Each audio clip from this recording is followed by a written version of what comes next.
Party is no longer the Goldwater Party. It is no longer the Reagan Party. It is now definitely the Donald Trump Party. And I'm going to tell you right now, I'm going to predict that in 2020, he may have the same landslide victory that's dead here in Nevada. And the main reason for this is the candidates that the Democrats have assembled together look like a waiting list from a crematoria. And they don't stand for anything. They're only against Donald Trump. You cannot run for the presidency in this country unless you are for something. You can't be against someone.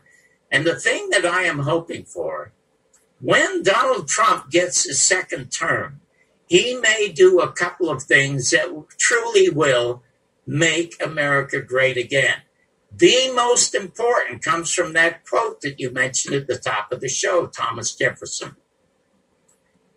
When John Kennedy was killed, Sean, a company or a person could only own 5 television or radio stations in America. There were 1,500 different owners of television and radio stations in this country in 1963.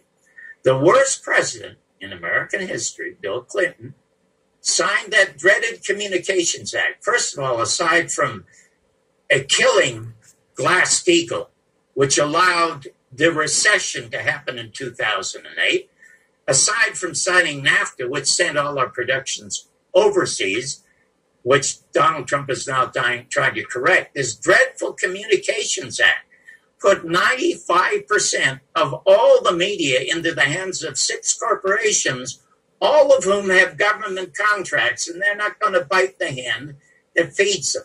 Donald Trump is the one that brought up the business of fake news.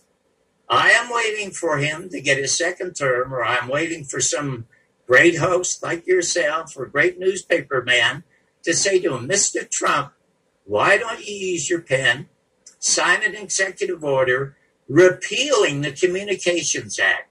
Because you remember AT&T was dismembered because it was a monopoly. When Paramount and Fox and Warner Brothers owned all these movie theaters, they were disbanded because it was a monopoly. 6 corporations owning 95% of all American media is a monopoly. All he has to